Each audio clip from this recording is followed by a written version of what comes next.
चलिए हम लोग सेशन को स्टार्ट करते हैं। बाकी स्टूडेंट ज्वाइन करते रहेंगे।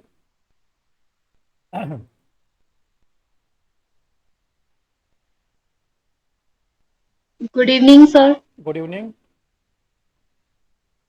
Hello dear students, I am Harsh Bihari Srivastava, law experts, परीक्षा refresher, online law classes from Allahabad. Dear student, आप लोग के बीच में आज एक न्यूली सेलेक्टेड कैंडिडेट आई हुई हैं, स्मिता जी। और ये 2022 में ये सेलेक्ट हुई हैं, एमपी जुडिशरी को क्रैक किया है और 9th पोजीशन भी इन्होंने प्राप्त किया है। और इनसे आप लोग आज ये अपना शेयर अनुभव को शेयर करेंगे आप लोग के बीच में। और इसके साथ साथ आप लोग को जो इनसे क्वेश्चन पूछना होगा उसको भी आप लोग पूछेंगे। देखिए, जो न्यूली स्टूडेंट सेलेक्ट होते हैं उनके पास बिल्कुल करंट का अनुभव होता है, क्या क्या कठिनाइयों से गुजरी हैं, क्या क्या इनको दिक्कतें आई है अपने कमीशन के दौरान, कैसे इन्होंने इंटरव्यू अपना दिया और कैसे ये सिलेक्शन पर पहुंची। ठीक है। आप परीक्षा रिफ्रेशर से काफ़ी दिन से जुड़ी रहीं और जैसे हमें पता चला कि आपका सिलेक्शन हुआ, हमने कहा कि आप लोग के बीच में आपको बुलाया जाए। आप भोपाल से जुड़ी हुई हैं और इन्होंने इसी साल आप एमपी जुडिशरी को क्रैक किया है। अब अगली आवाज़ जो होगी अस्मिता जी की होगी। लेकिन नाम थोड़ा इनका टेक्निकल है, ठीक से आप लोग याद रखिएगा। एस है अस्मिता। ठीक है। चलिए अगली आवाज़ आपकी अस्मिता जी। जी सर, सबसे पहले तो यहाँ पे मौजूद सभी लॉ स्टूडेंट्स को मेरा नमस्ते। और सबसे पहले मैं हर्ष बिहारी सर को थैंक यू कहना चाहती हूँ कि आपने मुझे ये मौका दिया कि मैं अपनी स्टोरी आपके प्लेटफॉर्म पर शेयर कर सकूँ। So thank you, thank you thank you. Sir. मैं अपनी बात करूँ अगर, तो इस बार जो मैंने एग्ज़ाम दिया था एमपी सिविल जज, वो मेरा 5th अटेम्प्ट में निकला है। काफ़ी लंबी जर्नी है। मैं यही सोच रही थी कि इतनी लंबी जर्नी को एक छोटे कंसाइज़ फॉर्म में मैं कैसे बताऊँगी, बट मैं ट्राई करती हूँ। फ्रेंड्स, ये देखिए, सबसे पहले तो क्या होता है जब आप जुडिशरी एग्ज़ाम देना का प्लान बनाते हैं या आप दृढ़ निश्चय करते हैं, सबसे पहले तो आपको अपना एक टारगेट स्टेट चुनना पड़ता है कि हाँ, हम इस एग्ज़ाम में बैठेंगे, इस स्टेट के एग्ज़ाम में बैठेंगे। 1 या ज़्यादा से ज़्यादा 2, वो आप अपने जैसा आपको सही लगे, आप एग्ज़ाम पैटर्न के हिसाब से चूज़ कर सकते हैं या कोई अगर आपकी और रिक्वायरमेंट है, आप उस हिसाब से चूज़ कर सकते हैं। मैंने एमपी इसलिए चूज़ किया था क्योंकि ये मेरा होम स्टेट है और एमपी के साथ-साथ मैंने छत्तीसगढ़ को भी अपने व्यू में रखा था कि मुझे छत्तीसगढ़ का भी एग्ज़ाम देना है। अब मैं प्रिपरेशन से रिलेटेड कुछ जनरल पॉइंट्स आपको बताना चाहती हूँ। सबसे पहला जो स्टेप होता है किसी भी कॉम्पिटिटिव एग्जाम को क्रैक करने का, जो पहला कदम होता है वो होता है general sorry past year papers का एनालिसिस। अगर आप पास्ट ईयर पेपर्स का एनालिसिस ठीक से नहीं करेंगे तो आपकी प्रिपरेशन जो है वो एक सही डायरेक्शन में ना जाकर एक बिखरी बिखरी सी डायरेक्शन रहेगी। सबसे पहले क्या होता है, उसका फ़ायदा क्या होता है पास्ट ईयर पेपर्स को एनालाइज़ करने का? उसको इन डेप्थ एनालिसिस आपको करना है। आपको ये समझ में आएगा कि हमें इतने वास्ट सब्जेक्ट में, हमारे जैसे एमपी में 12 एक्ट्स आते हैं, तो मैंने हर सब्जेक्ट का एनालिसिस कर लिया था पास्ट ईयर्स के पेपर्स का, 10 ईयर्स के पेपर्स का, मेंस के पेपर्स का। मैंने हार्ड कॉपी निकाल के अपनी टेबल के सामने ही रखी थी। वो पेपर्स हमेशा मेरी आँखों के सामने रहते थे। मुझे समझ में आ गया था, मुझे एविडेंस एक्ट में ये टॉपिक मेंस के हिसाब से प्रिपेयर करने हैं, सीआरपीसी में ये टॉपिक करने हैं, माइनर एक्ट्स में ये करने हैं। और मैंने अपनी हर एक्ट की कॉपी के पहले पेज पर सारे ईयर वाइज क्वेश्चंस लिख लिए थे और उसके आगे मार्क्स लिख लिए थे कि कितने मार्क्स का कौन सा क्वेश्चन आया। फॉर एग्जाम्पल अगर आईपीसी की बात करें तो मैंने अपनी आईपीसी की कॉपी के पहले पेज पर लास्ट ईयर पेपर्स को 1 2 3 4 पॉइंट वाइज लिख लिया था और मुझे पता था इस ईयर में ये क्वेश्चन आ चुका है, इस ईयर में ये क्वेश्चन आ चुका है। और मैंने आईपीसी को उसी रोड मैप जो ही तैयार हुए उसी हिसाब से पढ़ा था। पूरी आईपीसी हमें नहीं पढ़नी है, ठीक है। उसी हिसाब से जब आप पहला स्टेप तो ये है कि आप पास्ट ईयर के पेपर्स को अच्छे से बार बार पढ़िए, बार बार एनालाइज करिए। दूसरी चीज फ्रेंड्स मैं ये बताना चाहती हूँ आपको कि प्रीलिम्स और मेंस की तैयारी साथ में होती है, हैंड इन हैंड होती है। अगर आपको ये लगता है आप पहले प्री प्री का पढ़ लोगे, बाद में जब मेंस आएगा तब मेंस की तैयारी करेंगे, तो ये अप्रोच गलत है। ये अप्रोच मेरे हिसाब से बहुत गलत है। आप एक गलत लूप में फँस जाओगे। अगर आप पहले ही प्री-प्री की करोगे और बाद में आप सोचोगे बाद में जब मेंस आएगा, तब हम मेंस करेंगे। क्योंकि मेरे साथ जब मैंने फर्स्ट अटेम्प्ट दिया था, तो गलती यही हो गई थी। मैं प्री-प्री का पहले पढ़ने लग गई थी और मेंस की तैयारी मेरी कभी ठीक से हो ही नहीं पाई थी। फिर मैंने जब कोरोना का समय आया और जब सारे एग्ज़ाम्स सब पोस्टपोन हो गए, कोई वैकेंसी नहीं निकल रही थी, उस समय मुझे समय मिला कि मैं अपनी जो स्ट्रैटेजी चल रही थी, पुरानी स्ट्रैटेजी, उसे थोड़ा वापस से एक नया रूप दूँ। मैंने सब कुछ अपनी तैयारी फिर दोबारा स्टार्ट करी और एक सही डायरेक्शन में स्टार्ट करी। मेंस के साथ मैंने प्रीलिम्स की तैयारी उस टाइम स्टार्ट करी। अब आते हैं प्रीलिम्स के पेपर के लिए। तो जैसा एमपी में आता है 150 मार्क्स का प्रीलिम्स होता है, 110 नंबर होते हैं लॉ के और बाकी के जो 40 नंबर होते हैं उसमें इंग्लिश भी आता है, कंप्यूटर भी आता है, करंट अफेयर्स भी आते हैं और एमपी जीके आता है। तो प्रीलिम्स का सबसे बड़ा मंत्रा तो यही है, जितने ज़्यादा एमसीक्यूज हो सके उतने ज़्यादा एमसीक्यूज सॉल्व करना है। मतलब एज मच एज पॉसिबल उसमें कमी मत रखना कि हम इस स्टेट का सॉल्व करेंगे एमसीक्यू प्रीलिम्स का, उस स्टेट का नहीं करेंगे। सारे स्टेट्स के एमसीक्यू आपको सॉल्व करने हैं प्रीलिम्स के लिए। मेरे पास सिंगल्स की किताब थी, तो उसमें बहुत अच्छा कॉम्पिलेशन है, सारे 10 ईयर्स के पेपर्स हैं, लास्ट 10 ईयर्स के सभी स्टेट के, दिल्ली से लेके हरियाणा, यहाँ तक कि महाराष्ट्र और सभी स्टेट्स के। तो वो एमसीक्यूज मैंने इतनी बार लगा लिए थे और उसी में कि वो मेरी किताबें मतलब उसके पेजेस फटने से लग गए थे। मतलब इतनी बार मैंने उस किताब को हैंडल किया था। और आपको इतने अच्छे से वो किताब करनी है कि आपको क्वेश्चन के साथ साथ आंसर भी याद हो जाना चाहिए। और मान के चलिए अगर आपने ये चीज़ कर ली है और आपने कुछ कमी नहीं छोड़ी एमसीक्यू में, तो आपका प्रीलिम्स तो नहीं रुकेगा। और एक चीज़ और है, जैसे बच्चे लॉ पे तो ध्यान देते ही रहते हैं, हर कोई लॉ पढ़कर आता है, लेकिन जो लोकल एक्ट्स होते हैं, जो अदर स्टेट के बच्चे जैसे अगर आएंगे एमपी के, तो हो सकता है उनका लोकल एक्ट थोड़ा सा कमजोर रह जाए। तो आप जिस भी स्टेट का आप दे रहे हो ना एग्जाम, उसके लोकल एक्ट्स अगर उसमें है तो प्लीज उसको इग्नोर मत कीजिए, लोकल एक्ट्स को अच्छे से कीजिए। और अदर देन लॉ सब्जेक्ट जो आते हैं, फॉर एग्जाम्पल जीके हो गया, इंग्लिश हो गया, कंप्यूटर, उसमें भी आप अच्छा स्कोर करने का लक्ष्य रखिए। तो प्रीलिम्स की तो ये स्ट्रेटेजी है। अब हाँ, प्रीलिम्स के जब मैं क्वेश्चन सॉल्व करती थी तो उसमें एक प्रॉब्लम ये आती थी कि कुछ सवाल तो इतने अच्छे से आ गए थे कि वो याद हो जाते हैं, बहुत ईजी भी रहते, वो याद हो जाते हैं, लेकिन कुछ सवाल ऐसे थे जो मुझसे बार बार गलत होते थे। तो मैंने ना उसको एक सेपरेटली नोट कर लिए थे वो सवालों को जो मुझसे बार बार गलत हो रहे थे। तो और तुरंत जैसे जब मैं कोई प्रीलिम्स का वो सॉल्व करती थी क्वेश्चन, अगर मुझे ये लगता था कि यार या मुझे थोड़ा सा डाउट आ रहा है, कंसेप्ट क्लियर नहीं, तो मैं तुरंत बैरेक खोल के उसको उस प्रोविजन को पढ़ती थी और फिर वो मैं प्रीलिम का वो पेपर सॉल्व करती थी। डाउट लेकर आगे मत बढ़ो, जहां भी डाउट आ रहा है तुरंत वो बैरेक खोलो, पूरा प्रोविजन पढ़ो, कहाँ आपको डाउट आ रहा है उस हिसाब से आप अपने प्री के क्वेश्चन सॉल्व करो। और टारगेट बनाओ कि आपको रोज 700 800 एटलीस्ट तो आपको क्वेश्चन सॉल्व करना ही है। जितने आप प्रीलिम्स के क्वेश्चन सॉल्व करेंगे उतना आपका प्री क्रैक होने के चांसेस बढ़ेंगे। और जैसे इंडेक्स याद करने के लिए मैंने एक ये तरीका अपनाया था कि इंडेक्स के मैंने हर सेक्शन को मैं लिखती थी और उसके आगे उसका पंच वर्ड लिख लेती थी, जो मेन वर्ड है वो, पूरा टाइटल नहीं लिखती थी, एक एक वर्ड। फॉर एग्जाम्पल जैसे कि सीआरपीसी में 110 110 सेक्शन है, उसके आगे लिख लिया हैबिचुअल ऑफेंडर्स। तो जैसे ही मेरे आंखों के सामने हैबिचुअल ऑफेंडर आएगा तो सेक्शन 110 क्लिक कर जाएगा। तो इसी तरह से मैंने सारे जो 12 एक्ट्स हैं उनके लिए मैंने ऐसे ही किया था, एक एक सेक्शन के आगे उसका पंचवर्ड लिख लिया था और मैं हर रोज इसको रिवाइज करती थी। प्रीलिम्स के लिए बैरेक को 50 बार 100 बार रोज रिवाइज करना है। और लॉ की एक ब्यूटी होती है कि लॉ को कहा गया है ये एक जेलस मिस्ट्रेस होती है। जेलस मिस्ट्रेस मतलब ये होता है कि अगर रोज आप इसका साथ नहीं दोगे, रोज आप इसको नहीं पढ़ोगे लॉ को, तो आप तुरंत भूल जाओगे। तो इसलिए रिवीजन बहुत इंपॉर्टेंट है। तो बैरेक को आप रोज रिवाइज करिए, अच्छे से रिवाइज करिए, थॉरली रिवाइज करिए, एक एक लाइन के साथ आप बैरेक्स को पढ़िए। ये प्री के लिए भी बहुत हेल्पफुल रहेगा और मेंस के लिए भी। अब हम आते हैं कि मेंस की तैयारी के लिए। तो कई बार बच्चों ने मुझसे ये पूछा है कि मेंस में डायरेक्ट लिखनी है या अपने शब्दों में लिखना है या कैसे लिखना है। तो मेंस के लिए एमपी में बैरेक लिखनी है, लेकिन इसका मतलब ये नहीं है कि आपको हूबहू बैरेक के शब्द उतारने हैं। हूबहू बैरेक याद करना तो ह्यूमनली पॉसिबल नहीं है सभी 12 एक्ट्स की।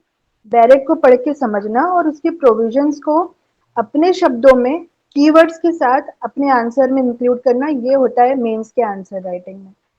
हूबहू आप लिखने जाओगे, आप नहीं याद कर पाओगे। डेफिनेशंस तो आपको वैसे की वैसी याद करनी पड़ेगी, लेकिन बाकी के प्रोविजंस आप समझ के आप अपने शब्दों में लिखिए, लेकिन आपको उल्टा सीधा कुछ कहानी नहीं लिखनी है। जो बैरेट का प्रोविजन कहता है उसको अपने शब्दों में लिखना है अपने आंसर में। और मेंस के लिए friends, answer writing is a must. पढ़ने पढ़ने पढ़ने से सिर्फ बात नहीं बनेगी। आपको मेंस में आपका एग्जामिनर ये देखेगा कि आपने लिखा क्या है। लॉ पढ़ना अच्छी बात है, बहुत पढ़ना बहुत अच्छी बात है, लेकिन लॉ को लिखना भी आना चाहिए। तो लॉ लिखना कैसे सीखेंगे? सिर्फ आंसर राइटिंग से। मैंने तो स्टार्टिंग में ये किया था कि मैं तो बैरेट खोल के आंसर लिखती थी जब मैंने स्टार्टिंग में आंसर राइटिंग की थी। कोई गुनाह नहीं है देख के आंसर, आपको नहीं आता है नहीं आ रहा, आप देख कर लिखो, लेकिन लिखो जरूर, आपका कॉन्फिडेंस बढ़ेगा। मैं तो बुक और बैरेट खोल लेती थी और वो देख देख कर लास्ट ईयर के आंसर में प्रैक्टिस करती थी। वो एक तरीका है। और जब मैं एक दो बार लिख लेती थी तो मुझे अपने आप वो याद हो जाते थे वो आंसर्स। तो फिर याद हो जाते थे, फिर मैं बिना देखे लिखने की कोशिश करती थी, तो ऐसे मेरी प्रैक्टिस बनती गई। और मैंने एक सेपरेट कॉपी बना ली थी लास्ट ईयर के पेपर्स की, तो मैं उसी में सारे सवाल अपने सॉल्व करती थी। और हाँ, और ये मेंस में जो हमारे उसमें एमपी में 4 पेपर्स आते हैं, सिविल, क्रिमिनल, इंग्लिश का, और 4th पेपर है जजमेंट राइटिंग का।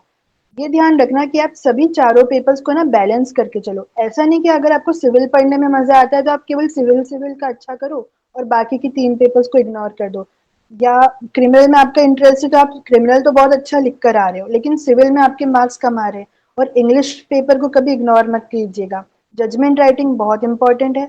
उसमें ये स्कोरिंग सब्जेक्ट होता है। ये अगर आपके जजमेंट राइटिंग में अच्छे मार्क्स है तो मेरिट में आपके आने के चांसेस बिल्कुल बढ़ते हैं। तो चारों पेपर्स को आप बैलेंस करके चलिए। जब मैंने अपना पहला मेंस लिखा था वो मेरा मैं सिलेक्ट नहीं हुई थी। मुझसे गलती यही हो गई थी कि मैंने क्रिमिनल पेपर को ठीक से नहीं किया था। मैंने चारों पेपर्स को बैलेंस नहीं किया था। बस जो इंटरेस्ट के था मैंने वो तो अच्छे से कर लिया था। तो इस बार मैंने ट्राई किया कि मैं चारों पेपर्स को अच्छे से बैलेंस करके चलूँ, सभी को बराबर समय देकर। और time management is the key. आप मानोगे नहीं, हमारे साथ जो मेरे जो फ्रेंड्स ने एग्जाम दिया है उनका जजमेंट राइटिंग तक छूट गया। पेपर लेंदी आता है, आपको अपनी स्पीड मेंटेन करके चलना है। ऐसा कभी नहीं होगा कि आप सारे आंसर्स बहुत अच्छे वहां पर लिख पाओ, क्योंकि टाइम की लैक ऑफ टाइम तो वहां पे हो ही जाता है मेन एग्जाम में। तो अपना टाइम अच्छे से, अपनी राइटिंग स्पीड आप बनाकर चलिए। बहुत अच्छे से राइटिंग स्पीड वो घर पे बनेगी। वो आप सोचो अब मैं डायरेक्ट एग्जाम में जाकर लिखूंगा, ये कॉलेज का एग्जाम नहीं है, ये जुडिशरी का एग्जाम है। आपको पूरी प्रिपरेशन आपके घर से करके जाना है, अच्छे से प्रैक्टिस करके जाना है। हो सके तो बार बार आप टेस्ट सीरीज दीजिए, प्रैक्टिस करिए, लिख लिख कर चीजें याद कीजिए। पढ़ने से चीजें से ज्यादा लिख लिख कर चीजें मुझे बेटर बहुत अच्छे से याद होती है। तो मैंने तो सारी चीजें लिख लिख कर याद करी। इवन मैं मुझसे इंडेक्स याद नहीं होता था तो मैं इंडेक्स भी कभी कभी मैं लिख लेती थी। लिख लिख के चीजें बहुत अच्छे से माइंड में जम जाती हैं। और जजमेंट राइटिंग एक बहुत इंपॉर्टेंट पार्ट है हमारे मेंस एग्जाम का। उस मैंने हर चीज़ के लिए गाइडेंस लिया था। जजमेंट राइटिंग की मैंने क्लास ली थी। जजमेंट राइटिंग में सबसे मेन होता है आपको एप्रिसिएशन और मार्शलिंग ऑफ एविडेंस करना सीखना है। अगर आपको वो आ गया है तो आप जजमेंट राइटिंग बहुत इजीली आप कर पाओगे। और ये चीज़ें आती है प्रैक्टिस से। The more you practice the more you will succeed. अच्छा, अब आते हैं इंटरव्यू पे। तो इंटरव्यू में जैसे जब मुझे, ये मेरा फर्स्ट इंटरव्यू था, मैंने लाइफ में कभी कोई इंटरव्यू नहीं दिया था। और जब मुझे पता चला कि मैं इंटरव्यू के लिए क्वालिफाई हो गई हूँ तो एक डर की जगह मैं बहुत एक्साइटेड नहीं, मैं बहुत खुश थी, क्योंकि पहली बार हाई ऑनरेबल हाई कोर्ट जजेस को फेस करने का मुझे मौका मिल रहा था, उनसे बात करने का मौका मिलेगा। तो मैं ये सोचकर मैं बहुत खुश थी। और मैं हाँ नर्वस भी थी, डर भी लग रहा था, बट मेरे मेंटर्स ने मुझे समझाया कि तुमने प्रीलिम्स पास किया है, मेंस पास किया है, लॉ तो तुम्हें आता है, तुमने पढ़ाई भी की है। अब सिर्फ कॉन्फिडेंट होकर अपना इंटरव्यू तुम देना। और इंटरव्यू के लिए मैंने मॉक टेस्ट लिए थे। मॉक टेस्ट देना बहुत इंपॉर्टेंट है। उससे ना आपका एक हेजिटेशन और डर खुल जाता है। आप कैसे सामने वाले से बात करनी है, ऑनरेबल जजेस से कैसे बात करनी है, इंटरव्यू जो आपके ले रहे हैं उनसे कैसे बात करनी है, कैसा बॉडी पोस्चर होना चाहिए, ये सब चीज़ें बहुत मायने रखती है। तो ये थी मेरी जर्नी। और अगर आपको कुछ पूछना है तो आप प्लीज पूछ लीजिए। देखिए, आप लोग को जो भी क्वेश्चन पूछना हो और खासकर वे स्टूडेंट जो एमपी जुडिशरी को स्पेशली देना चाहते हैं, तो अपने क्वेश्चन को जल्दी जल्दी आप लोग पूछ लें। और इसके अलावा और भी स्टेट की जुडिशरी की आप तैयारी कर रहे हैं तो भी आप क्वेश्चन पूछ सकते हैं जो आप लोगों को कहीं से कोई दिक्कत लग रही हो। Good evening ma'am. Good evening sir. हाँ, संध्या हाँ मैम। पूछिए। Good evening ma'am. मैं मध्य प्रदेश इंदौर मध्य प्रदेश से हूँ। जी मैम, मुझे क्वेश्चन पूछना था ये कि आपने जो बताया कि राइटिंग प्रैक्टिस के लिए, तो मैम डायरेक्ट ब्लैंक पेज पे जिस तरह से करना चाहिए या अपन जो रजिस्टर लेके आते हैं उन्हीं पे डायरेक्ट आंसर लिखें, इन दोनों में क्या बेटर रहेगा? मैम किसी पे भी लिख सकते हैं, ऐसा कोई ज़रूरी नहीं है। मेरे साथ कुछ फ्रेंड्स थे, वो लोग बाज़ार से जो हमारी ऐसी जो हॉरिजॉन्टल लाइन्स की कॉपी होती है, उन्होंने उस पे प्रैक्टिस की थी, मैंने तो नॉर्मल कॉपी पे प्रैक्टिस की थी। तो आप किसी पे भी कर सकते हैं, कॉपी का वो मैटर नहीं करता, आपका कंटेंट मैटर करता है और आपकी राइटिंग स्पीड मैटर करती है। आप किसी भी उस पे, अभी जो हमने एग्ज़ाम दिया था वो लाइन्ड हम लोग को पेजेस मिले थे, लाइनिंग वाले पेज, वो ब्लैंक पेजेस नहीं थे, लाइनिंग वाले पेजेस पे हमने आंसर लिखे थे। तो किसी पे भी आप कर सकते हैं। हाँ, चलिए। और शिव, क्या पूछ रहे हैं आप? Good evening ma'am. Good evening sir. हाँ मैम, मैं शिव कुमार दिल्ली से। जी सर। जी, मैम मुझे जानना है कि एमपी जुडिशरी में जो लोकल लॉज है उसकी स्ट्रेटेजी किस तरीके से की जाए। जी सर, एमपी जुडिशरी में दो लोकल लोकल लॉज आते हैं, एक अकोमोडेशन एक्ट आता है और एक लैंड रेवेन्यू कोड आता है। सर मेनली अगर आप बैरेक पे फोकस करेंगे तो ये मोर देन इनफ है। मैंने जैसे कोई बुक या कोई टेक्स्ट बुक रेफर नहीं की थी, मेरे पास कोई बुक नहीं है लोकल लॉज की, मैंने बैरेक से पढ़ा था। लेकिन प्रॉब्लम ये आती थी मुझे कि क्या होता है जब बैरेक से पढ़ती थी तो ये दो सब्जेक्ट मेरे लिए बहुत एलियन थे, मैंने कभी कॉलेज में नहीं पढ़ा था और कोचिंग में ही कवर नहीं हुए थे। तो मुझे ये चीज़ समझ नहीं आती थी, तो मैंने एक तरीका ये निकाला था, मैंने एमपी हाई कोर्ट के 2 से 3 जजमेंट्स अकोमोडेशन एक्ट के पढ़ लिए और एलआरसी के पढ़ लिए। तो उससे मुझे समझ में आ गया कि अच्छा, अकोमोडेशन एक्ट के जो डिस्प्यूट्स होते हैं वो इस तरह से चलते हैं, उनकी ट्रायल इस तरह से रहती है। तो एक थोड़ी सी स्टोरी टाइप का समझ में आ गया। तो जब मुझे स्टोरी टाइप का समझ में आया तब मुझे एक्ट पढ़ने में और अच्छे से वो चीज़ें समझ में आने लगी। और मैंने एलआरसी के भी कुछ जजमेंट्स पढ़ लिए थे, ज़्यादा नहीं, 2-3 पढ़ लिए थे। तो मुझे एक स्टोरी समझ में आ गई थी कि जो लैंड ये जो होता है डिस्प्यूट, ये किस तरह से चलते हैं, कैसे क्या पार्टीज रहती है, क्या कंटेंशंस रहते हैं पार्टी के। तो मैंने वो तरीका निकाला था कि जजमेंट पढ़ने के बाद फिर मुझे एक्ट में और इंटरेस्ट आया, तो मैंने मेनली बैरेक्ट से ही पढ़ा था इसको, कोई बुक नहीं ली थी इसकी। Thank you ma'am. चलिए, और बोलिए जिसको पूछना हो। Hello ma'am. हेलो। मैं पल्लवी मैम। एक्चुअली मैं केस लॉ का आपने कैसे प्रिपेयर किया था, जैसे कितने केस लॉ प्रिपेयर करने होंगे? मैम देखिए, कभी कभी क्या होता है कि क्वेश्चन पेपर में वो लोग स्पेसिफिकली आपसे पूछते हैं कि ये चीज़ें आप इसको रीसेंट केस लॉ के साथ एक्सप्लेन कीजिए या लीडिंग केस लॉ बताइए। और कभी कभी कुछ क्वेश्चंस में ऐसा कुछ मेंशन नहीं रहता है। लेकिन ये तो हो गई क्वेश्चन पेपर की बात। जब हम प्रिपेयर करते थे तो मैंने क्या किया था, जितने भी इम्पोर्टेंट टॉपिक्स थे, मेंस के इम्पोर्टेंट टॉपिक थे, मैंने हर टॉपिक पे कुछ कुछ लीडिंग केस लॉज, और अगर कोई करंट का केस लॉ था तो वो मैंने टॉपिक वाइज मैंने लिस्ट बना ली थी, इस टॉपिक पे ये लीडिंग केस लॉज हैं। जैसे मैं आपको बताती हूँ, मैंने मॉक इंटरव्यू दिया था तो मेरे सर ने मुझसे पूछ लिया था, Mirza Akbar versus king emperor क्या केस था, इसके क्या फैक्ट्स है बताइए। तो क्योंकि वो मैंने पढ़ रखा था, तो मैंने उसकी समरी पढ़ रखी थी, तो मैंने सर को जवाब दे दिया। तो आपको केस लॉज, हर लीडिंग जो लीडिंग या करंट जो केस लॉज होते हैं उसका आपको एक नोट या लिस्ट टाइप की बनानी है हर इंपॉर्टेंट टॉपिक पे। जैसे एविडेंस एक्ट के आपको टिप्स पे होने चाहिए, डाइंग डिक्लेरेशन पे 2-3 इंपॉर्टेंट केस लॉज आपको याद होने ही चाहिए, कन्फेशन पे आप बहुत सारे अच्छे केस लॉज है वो आप कर लीजिए। लेकिन ये हर उसके लिए ज़रूरी नहीं है, हर टॉपिक जो इंपॉर्टेंट टॉपिक है उस पर आप इंपॉर्टेंट केस लॉज याद करके रखिए। और मैंने एक कॉपी बनाई थी जो अ, ये कॉपी मेरी 2019 में मैंने बनाई थी। उसमें क्या हुआ था, मैंने जितने भी हाइलाइटेड जजमेंट्स हैं जो सोसाइटी एट लार्ज को इफेक्ट करते हैं और गाइडलाइंस दिए ऑनरेबल सुप्रीम कोर्ट ने, मैंने उस सेपरेट कॉपी में सारे छोटे छोटे 2-2 पेज की उसकी समरी लिख ली थी। और समरी मैंने कहाँ से लिखी थी, एक लाइव लॉ करके वेबसाइट है, उस पर बहुत अच्छी तरह से वो शॉर्ट में कोई भी केस है तो उसकी समरी के साथ उस केस का साइटेशन देते हैं। तो मैंने करंट केस लॉज की एक अलग कॉपी बना ली थी और वो मैं रिवाइज करती थी।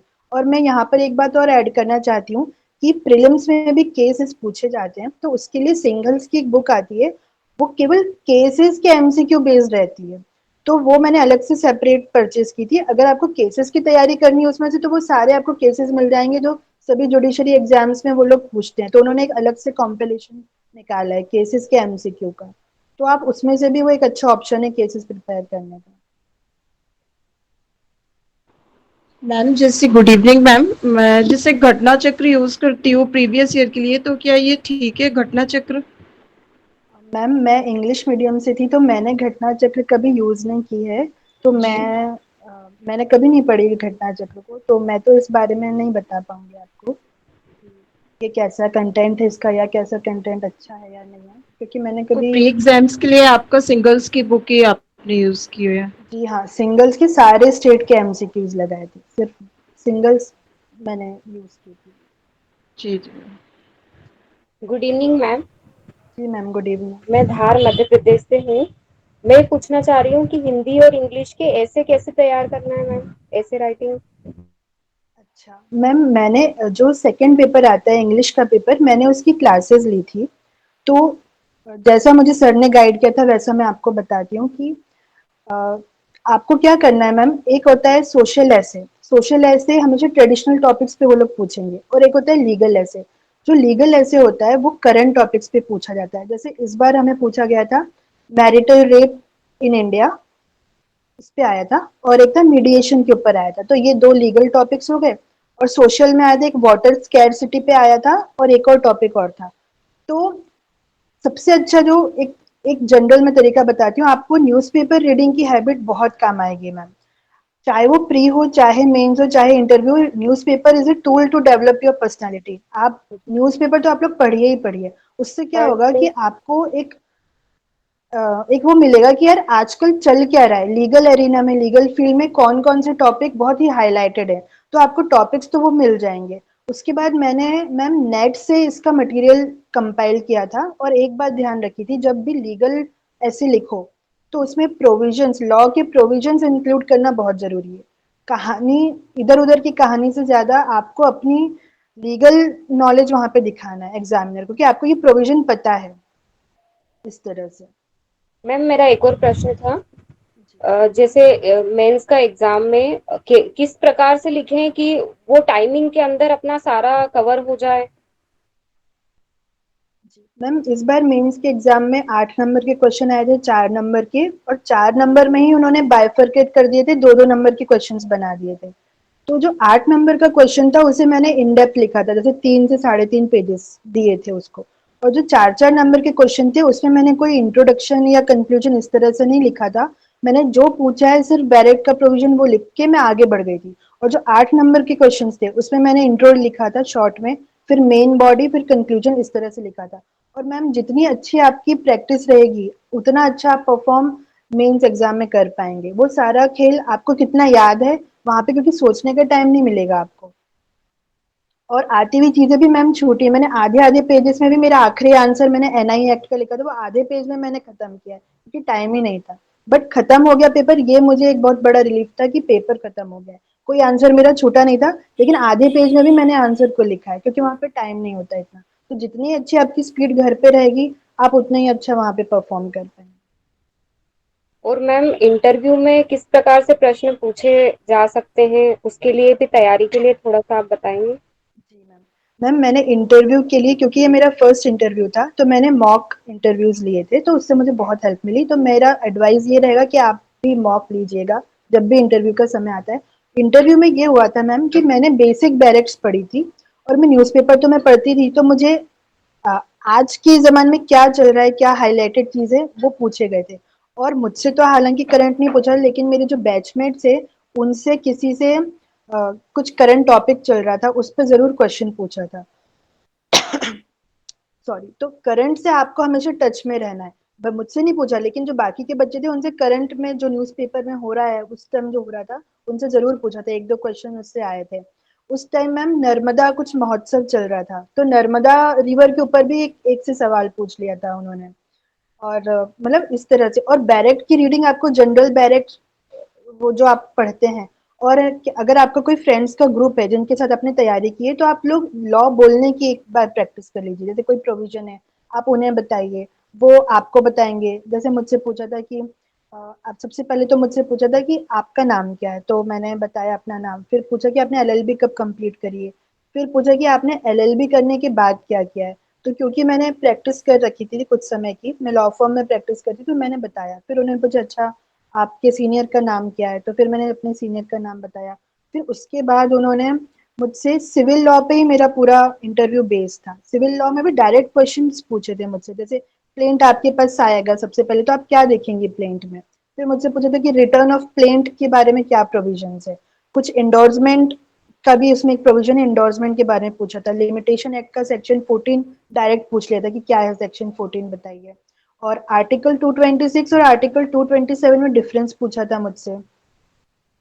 और इसी तरह के क्वेश्चंस थे। कुछ बच्चों से जो मेरे साथ वाले थे उनसे पर्सनल क्वेश्चंस भी पूछे थे। जैसे आपका सिटी के बारे में कुछ बताइए, ये पिताजी का प्रोफेशन है उसके बारे में, हॉबीज के ऊपर भी क्वेश्चंस पूछे थे। तो इस तरह से क्वेश्चंस आते हैं मैम। आप तो, लेकिन बहुत ही कॉर्डियल रहते हैं ऑनरेबल जजेस हाई कोर्ट के। वो आपसे पूरा सपोर्टिव रहते हैं, आपको डरने की जरूरत नहीं है, क्योंकि they are there to select you. वो आपको सिलेक्ट करने बैठे हैं, आपको रीजन देना पड़ेगा अपने सिलेक्शन का उन्हें। और एक बात ध्यान रखिएगा मैम, अगर कुछ नहीं आता है तो प्लीज बिना हिचक के सॉरी बोल दीजिए। ओवर कॉन्फिडेंट ओवर स्मार्ट बनने की जरूरत नहीं है।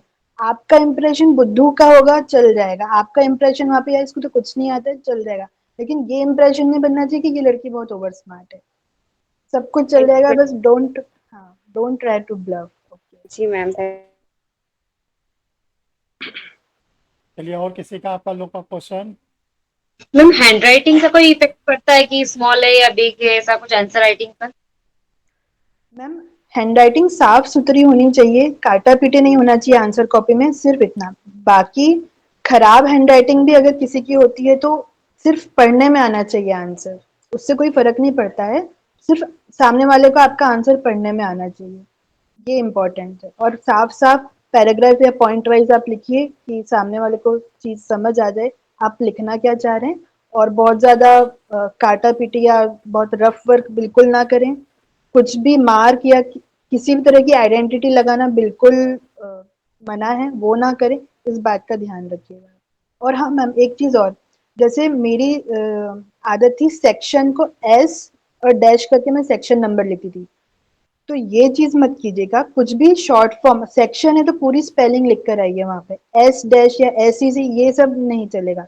पूरा, मैंने तो इवन आईपीसी को भी पूरा इंडियन पिनल कोड ही में लिख रही थी। 10 बार आईपीसी लिखा है आंसर में, तो 10 बार मैंने पूरा पूरा लिखा।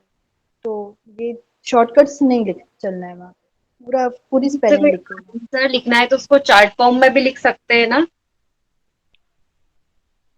सर अगर मैम उसका मैंने तो, चार्ट प्रेजेंट करना चाहें आप? मैम चार्ट मैंने ये चीज पूछी थी अपने एक मेंटर से, तो उन्होंने मुझे बोला था कि ऐसा आप नहीं कीजिए, चार्ट फॉर्म या डायग्राम वगैरह पॉइंट वाइज या पैराग्राफ बुलेट पॉइंट्स में आप लिखें तो ज्यादा बेहतर रहेगा। तो मैंने तो अपनी आंसर राइटिंग में कोई चार्ट नहीं बनाए थे। हाँ, जब मैं नोट्स प्रिपेयर करती थी तो उसको इजी बनाने के लिए कॉपी में तो नोट्स में मैंने चार्ट फॉर्म में प्रैक्टिस की थी, लेकिन आंसर में मैंने चार्ट्स नहीं बनाए थे, मैंने पॉइंट वाइज आंसर लिखे थे। Thank you. और आप लोग में से किसी का कोई क्वेश्चन? चलिए, देखिए, आज अस्मिता जी ने बहुत टाइम दिया, बहुत ही अच्छा बारीकी बताई। और देखिए, एक एक बेसिक चीज़ को आप लोग के सामने रखा, आपकी भी प्रॉब्लम बताई, बोर्ड के द्वारा पूछे गए क्वेश्चन को एक एक करके सॉल्व कराया। और इससे आप लोग भी बूस्ट हुए। देखिए, बिल्कुल करंट इसी ईयर ये सेलेक्ट हुई हैं। और जब आप लोग सेलेक्ट होकर जाओगे तो आपके सीनियर जज के रूप में मिलेंगे भी, आपको भी याद आएगा। तो जो लोग ऐसे आते हैं उनसे आप लोग को इसीलिए मिलवाया जाता है कि आप लोग का डर ख़त्म हो, आप लोग को ये लगे कि कैसे बोर्ड में हम लोग जाएं। और ये सब चीज़ें अगर अपने अंदर जितना जल्दी आप लोग उतार लेते हैं उतना ही अच्छा लगता है। बहुत बहुत धन्यवाद अस्मिता जी, आपको, आपने अपना बहुत इम्पोर्टेंट टाइम दिया। Thank you dear students.